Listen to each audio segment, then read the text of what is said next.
பொரிச்ச கோழி செய்ய போகிறோம். 3/4 கிலோ சிக்கனை கழுவி எடுத்து வச்சுருக்கேன். அதுக்கு ஒரு மசால் ரெடி பண்ணலாம்.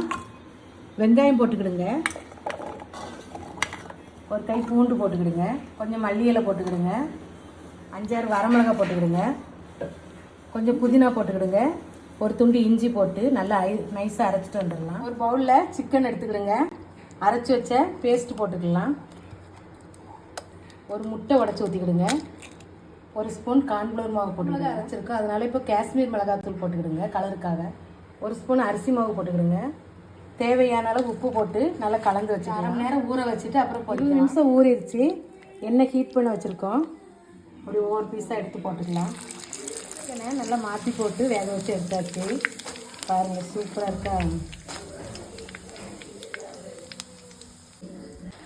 டேஸ்டான கோழி, பொரிச்ச கோழி சூப்பராக ரெடி பண்ணியாச்சு. நல்லா சாப்பிட்றதுக்கு நல்லா சாஃப்டாக ஜூஸியாக இருக்குது. இந்த மாதிரி உங்களுக்கு செஞ்சு பாருங்கள். இந்த வீட்டில் ஈஸியான ரெசிபி. இந்த வீடியோ பிடிச்சிருந்தா லைக் பண்ணுங்கள், ஷேர் பண்ணுங்கள்.